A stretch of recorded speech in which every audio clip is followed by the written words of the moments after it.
रब्बा मेरे हाल दा महरम तू आ मुझे पार लगा दे तू।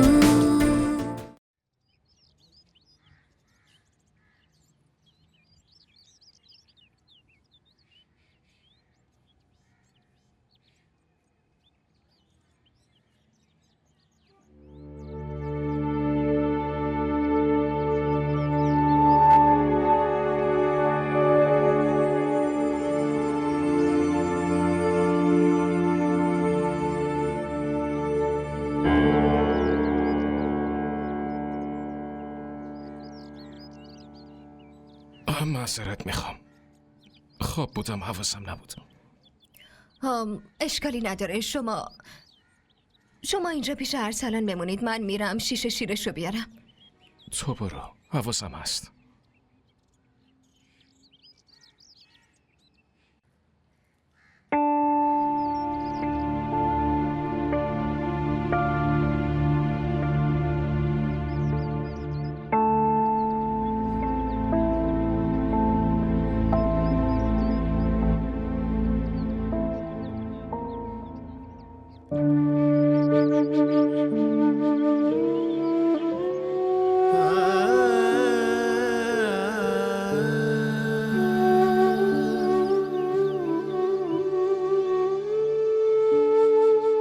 از عکس‌ها به نظر نمیرسه که اون اصلا دوستم نداشته. شاید مرد این مهارتو داره که زنو گول بزنه و زن هم انگار که آماده است با یه نگاه عاشقانه همه چی رو فراموش کنه.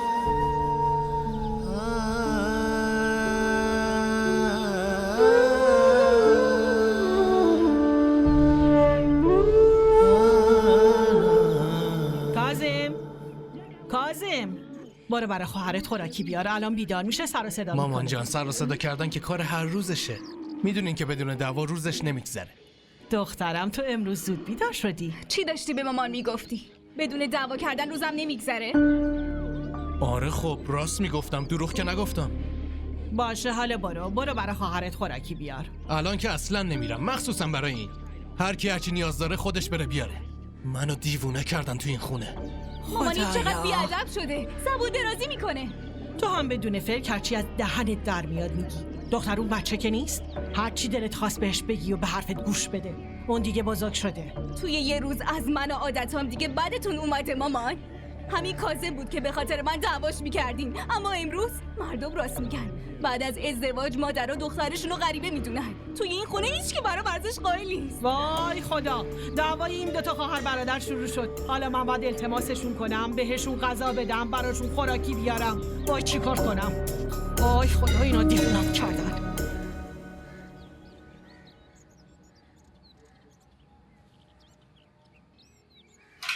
دخترم من میدونستم آشپزخونه ای. دارم براتون چایی درست میکنم. نه دخترم ولش کن، رنا بیاد خودش درست میکنه. تو برو ببین فرهان چیزی نیاز نداشته باشه. مادر جون ایشون خودشون حاضر میشن، من برم چی کار؟ ببین دخترم، شوهرها از این که زنشون مراقبشون باشه و حواسشون به مسائل کوچیک و جزئی باشه خوشحال میشن. و من میخوام که تو همیشه مراقب فرهان باشی. کارهای کوچیک و جزئی رو خودت براش انجام بده تا اون هم بهت اهمیت بده. چشم مادر جون. حالا چرا ایستادی؟ برو. چشم. سلام علیکم زنده داشت. علیکم برای آقا سلام. بزرگ چی درست کنم زنده داشت؟ صبحونه ای که هر روز درست میکردی رو درست کن. نه تکراری نه، امروز یه صبحونه خاص میخوام درست کنم. دختر جان هر چی دوست داری همونو درست کن، اما یه ذره عجله کن چون فرهان باید جلسه بره. امروز روز مهمیه براش، روز خیلی بزرگیه. فکر کن که داره تجارت خودش رو از امروز شروع میکنه. برو ببین آماده شده یا نه. چایی؟ رنا درست میکنه، برو.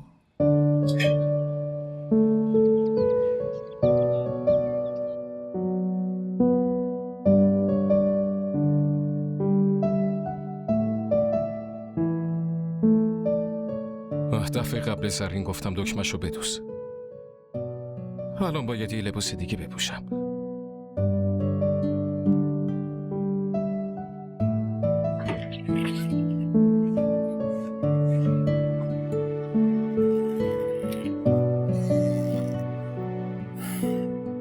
اما جلسه رسمیه.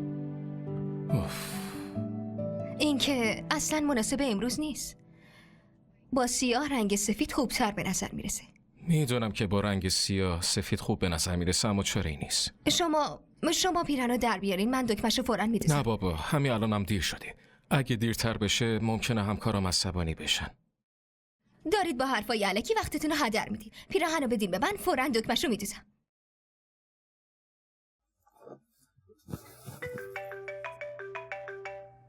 الو؟ بله آقا سلمان. بله؟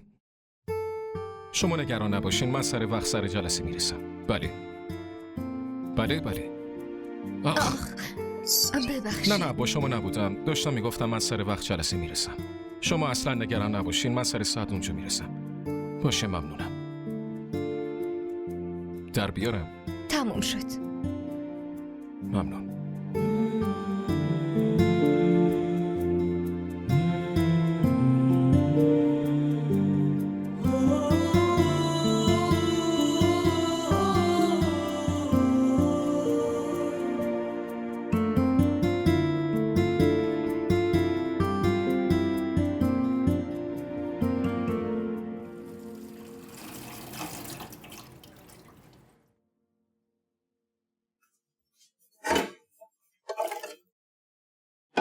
سرین دختر تو چی کار کردی؟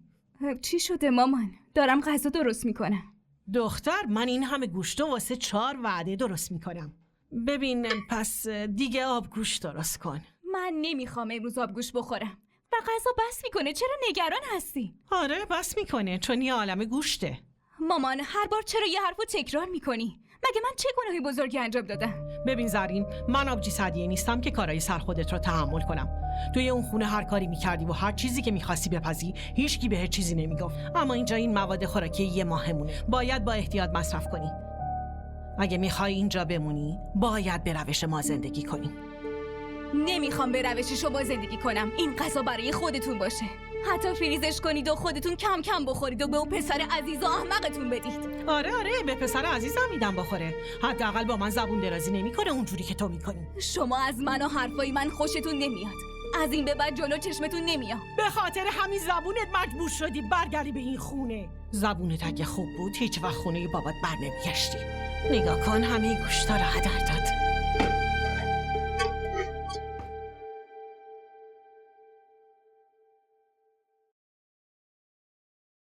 تارا دخترم، زمان اومدن فرهان رسیده. بله مادر جون، من لباسش رو حاضر کردم و وقتی اومدن چاییم براشون میبرم. دخترم، فقط این کارا بس نیست، باید خودت هم حاضر بشی. حاضر شدن مهمه مادر جون؟ معلومه که مهمه و این فقط برای امروز نیست، بلکه از این به بعد هر روز باید برای فرهان آماده بشی، همون جوری که برای آرمان حاضر می شدی. ببین تارا جان، منظورم رو بد برداشت نکن. برای شروع یه زندگی جدید این چیزا خیلی مهمه. چشم.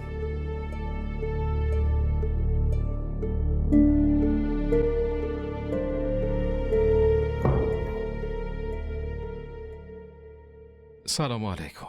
علیکم السلام پسرم. خب پسرم بگو جلسات چطور بود؟ نمیدونم والا، پیشنهادو براشون فرستادم ببینم کی جوابشو میدن. خب من برم لباسمو عوض کنم بیام. باشه پسرم برو.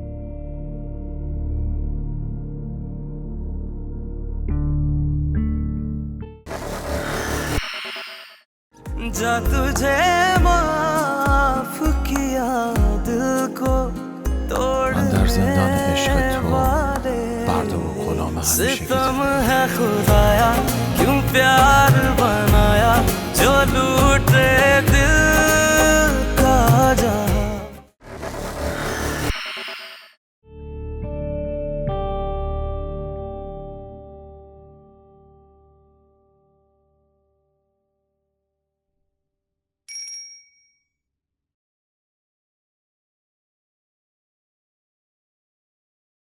25,000.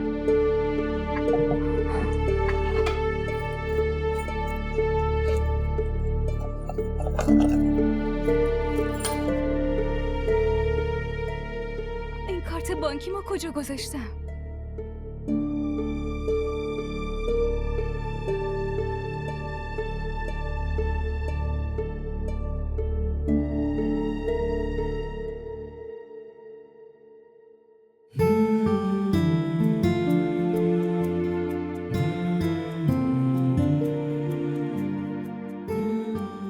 سلام علیکم. علیک سلام.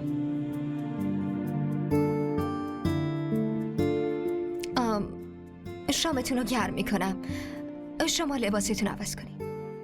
تارا، بله؟ نه هیچی.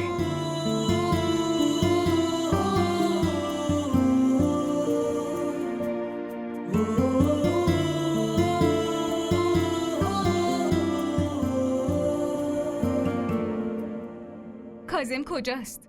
برای یه کار رفته بیرون. من اومدم. کاظم میشه برای گوشیم شارژ بخری؟ وای آبجی، الان از بیرون اومدم. از اول میگفتی. حالا بعدن رفتم براتون میخرم. کاظم بعدا نمیشه بخری؟ من باید حتما به بانک زنگ بزنم و کارتمو مسدود کنم. یکی از حسابم 25,000 روپیه برداشته. وای آبجی، کی میخواد برداره؟ بفرمایینم کارتت. من پول برداشتم. تو بدون پرسیدن از من کارتمو استفاده کردی؟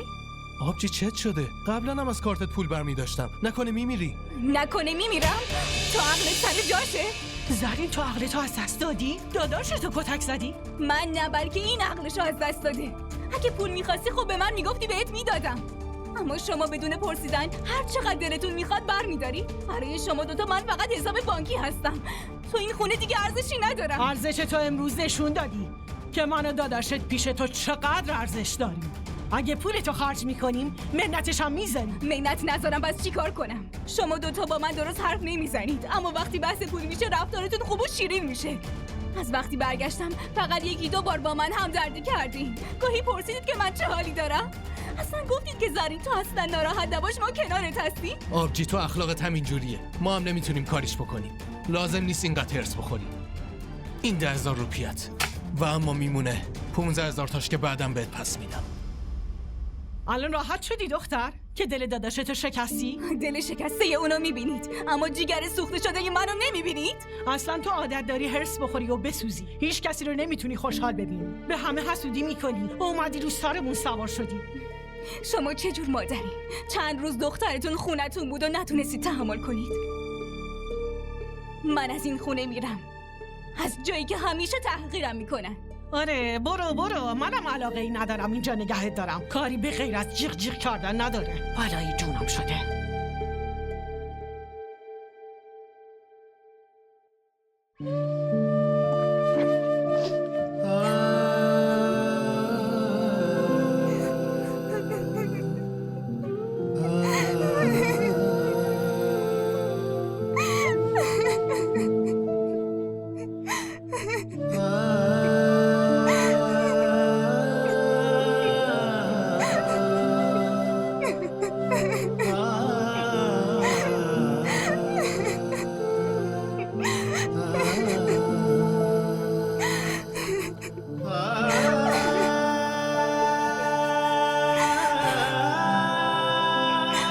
اونا از پیشنهاد من خیلی خوششون اومد. همه اینا نتیجه دعای شماست.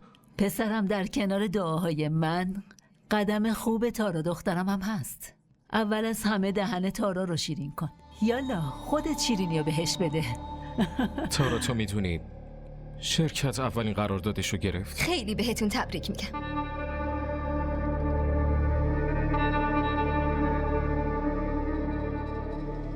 فرهان لطفاً منو ببخش، من معذرت میخوام. بس کن زرین، خدا رو شکر اشتباه تو فهمیدی و برگشتی. خاله من باید برمیگشتم، اینجا خونه واقعی منه.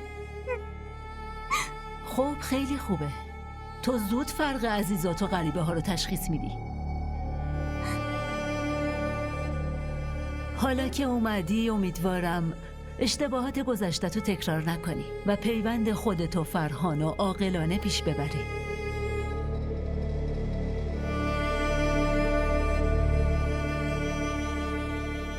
فرهان، تو هنوزم ازم عصبانی؟ نه خیر. من چرا باید عصبانی باشم؟ هر اشتباهی که اون روز کردم کاملا بی اراده بود. به خاطر شرمنده‌ام. در واقع من همونقدر دوست دارم که تو منو دوست داری. زرین، من بیشتر از حرف به عمل اعتقاد دارم. آدم‌ها توی حرفا خیلی چیزا رو میگن. زمان عمل میرسه میفهمن چند مرد حلاجن. یعنی به حرف من اعتماد نداری؟ شاید نه.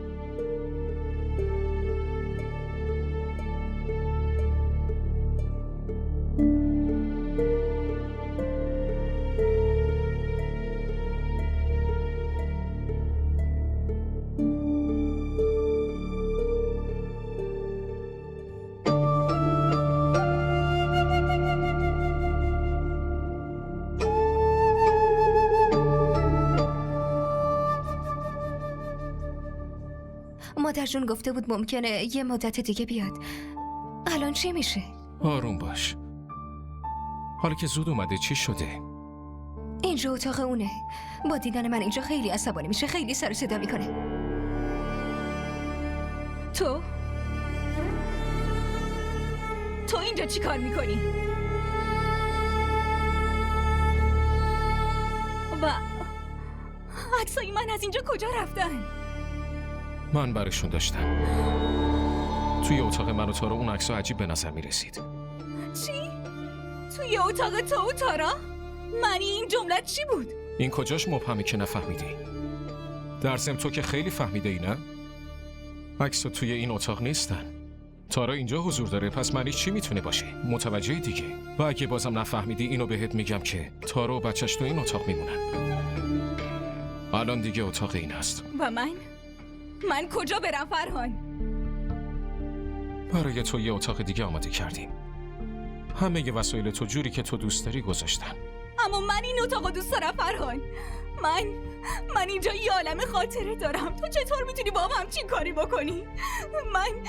من اونجا نمیرم. اگه کسی هم میره پس اینه.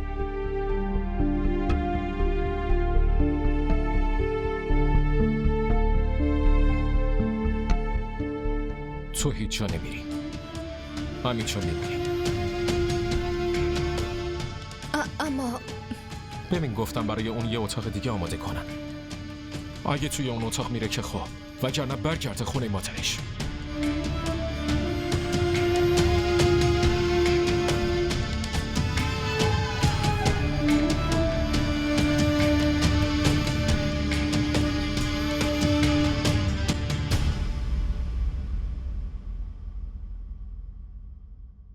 تارا، اگه تو اینجوری با حرفای بقیه بخوای جا خالی بدی باور کن متعلق به هیچ جایی نخواهی بود. یاد بگیر از حق خودت دفاع کنی. آخه من و مادر همه جا نیستیم که ازت دفاع کنیم.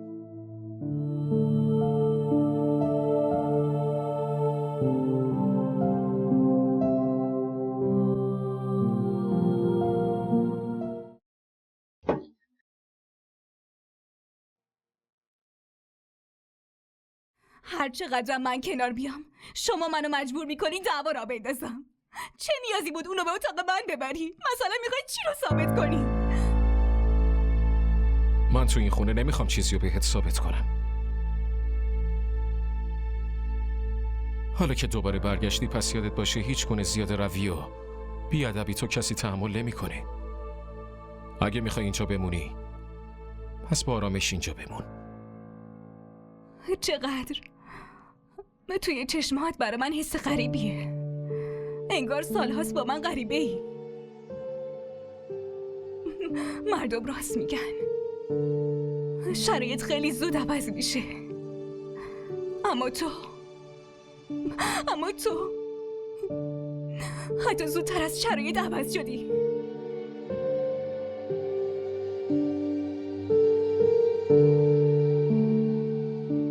فرهان، آخه اون زن چی داره که من ندارم؟ ها؟ توی چند روز چطور اینقدر شیفتش شدی؟ به خاطر همین حرفات.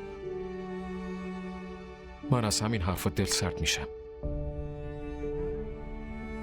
من نمیتونم هر روز محاکمه بشم و خودم رو بهت اثبات کنم زرین.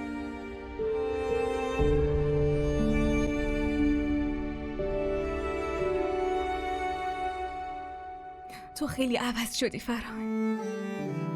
آره من عوض شدم و خودت کاری کرده که من اینقدر تغییر کنم. تو چه شرایط و اتفاقاتی رو رقم زدی که فقط تارا رو اذیت کنی و مادر خیلی بهش بی احترامی کردی. الفاظ بدی رو بهش نسبت دادی که به خاطرش مجبور شدیم این تصمیم رو بگیریم. همه اشتباهات و ناپختگی ها رو گردن من انداخته. شما مادر و پسر خودتون رو بی تقصیر میدونید. من لازم نمیدونم چیزی رو بهت توضیح بدم.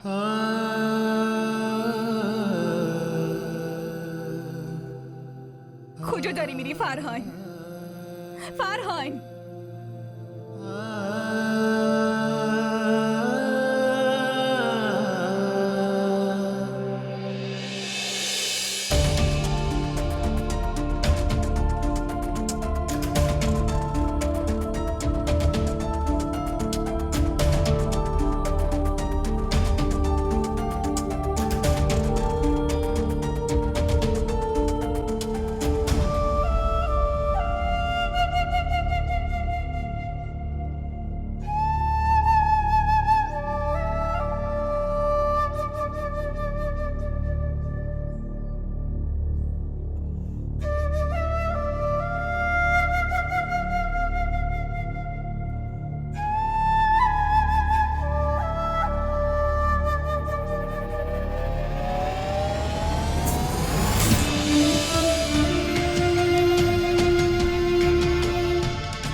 تو به اسم ما دقت کردی حالا؟ جایی که حمزه تمام میشه از اونجا تازه حاله شروع میشه و جایی که حاله تمام میشه از اونجا حمزه شروع میشه. कोई तो हो मेरा अपना कोई तो सहारा हो गम मेरे ठहर तो जाए कोई किनारा हो.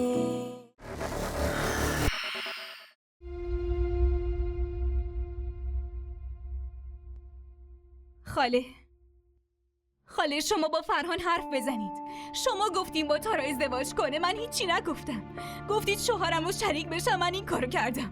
تا جایی که گفتید تارا توی اتاق من میمونه من اونم قبول کردم. اما فرهانو بذارید با من بمونه. همه چی رو ازم گرفتید خاله، اما وقتی با این حال میگم میخوام پیش فرهان باشم پس این رفتارش حقم نیست.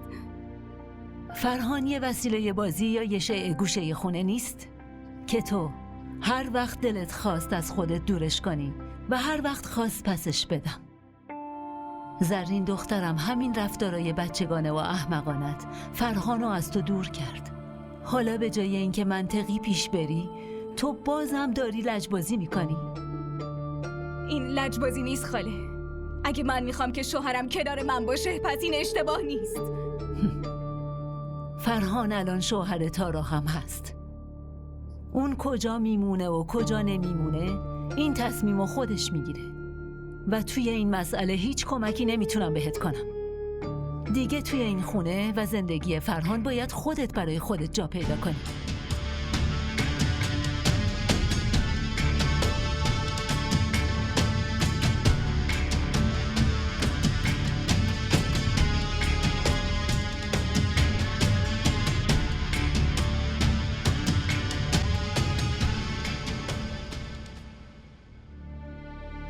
اگه تو اینجوری با حرفای بقیه بخوای جا خالی بدی باور کن متعلق به هیچ جایی نخواهی بود.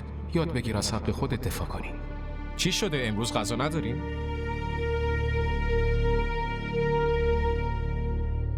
تارا خانوم. چی کار کردی؟ رانا جعبه کمک‌های اولیه رو بیار. فرهان زخمش خیلی عمیق نیست، نیازی زخمش نیست. عمیق نیست، داره خون میاد. زود بیار. خوب میشه، شما الکی نگران نشید. زخمش لطفاً عمیق با نیست. احتیاط کارتو انجام بدی. تارا بیا. فرهان، گفتم با من بیخیال، بیا، چیزیش حرف نزن، نشده. با من بیا. این جعبه کمک‌های اولیه چی شد؟ فرهان زخمش زیاد عمیق نیست، الکی داری نگران میشی. سکوت کن، اینجا بشین. ببین چقدر خون میاد. رانا عجله کن. عجله کن دیگه. دستتو باز کن.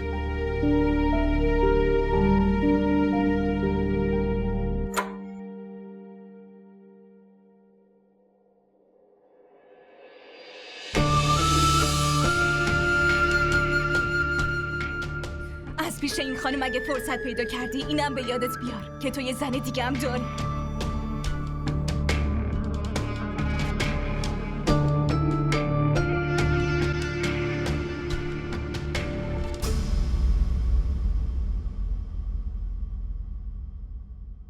فرهان شما لطفاً برید پیش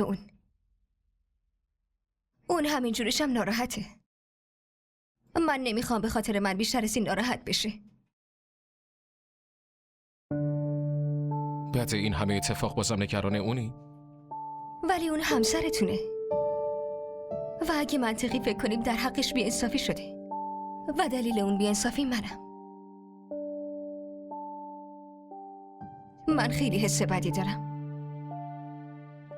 و اگه شما بخواید میتونید همه چی رو درست کنید. فرهان لطفاً شما الان پیش اون برید، باهاش حرف بزنید و هر ناراحتیه که تو دلش هست و باهاش حرف بزنید و از دلش در بیارید. لطفاً فرهان اوضاع این خونه را درست کنید.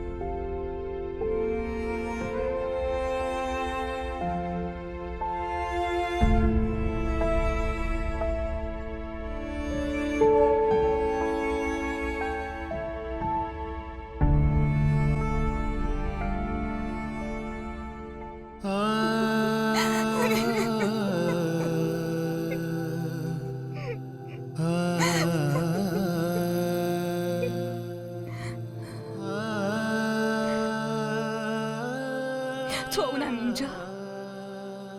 من نمیتونم باور کنم. منم خیلی چیزا رو نمیتونم باور کنم.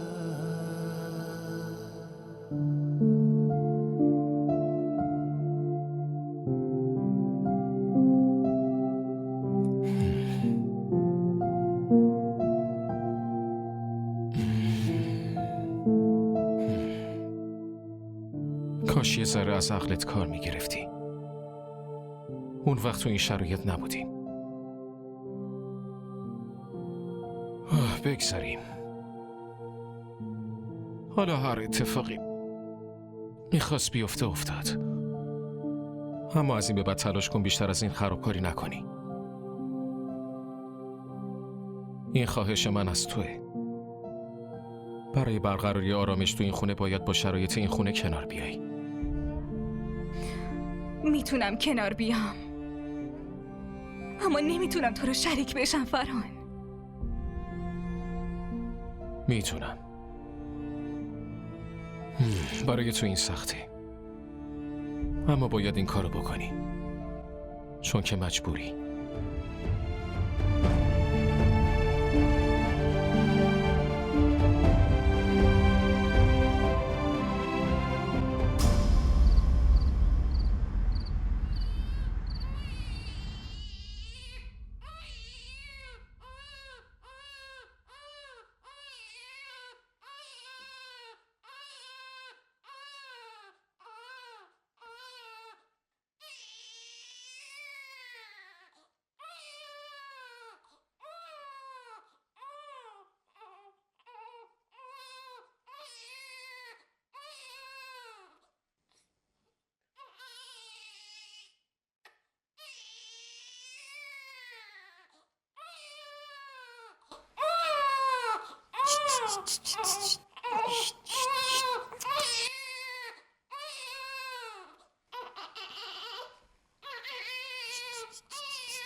چی شده؟ فروشک هنوز نخوابیده؟ تا چند دقیقه دیگه خوابش میبره. که اینطور بدش به من. عزیزم.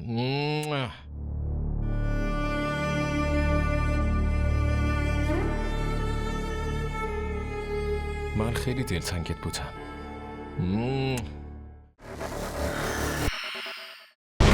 یکم پول میخواستم به آبجی 15,000 تاشو پس بدم. اون خواهرت به این راحتی آشتی نمیکنه. خانواده شوهرش اینقدر اذیتش کردن که برای گریه بهشونه نیاز داره. منم دارم میرم همین کارو براش بکنم و با تارا هم یه سلام علیکی میکنم. برای تو که هیچ چیز جدیدی نیست. همه چی رو از قبل میدونستی. اما چرا به نظر میرسه که شما برای شریک شدن شوهرتون خیلی مشکل دارید؟ پسرت خیلی دوست داشتنیه. به کی رفته؟ به داداش آرمان یا داداش کاظم، تو چطور جرأت کردی به تارا همچین حرفی بزنی؟ هر کی بخواد به شخصیت توهین کنه منو مقابلش میبینه. هر کی بهت بد و بیراه بگه زبونشو از حلقومش در میارم. تو ارسلان الان مسئولیت منه. یا به شخصیتت نمیذارم کسی توهین کنه. حمایتتون رو نشون بدید. لایک و اشتراک گذاری فراموش نشه. पार लगा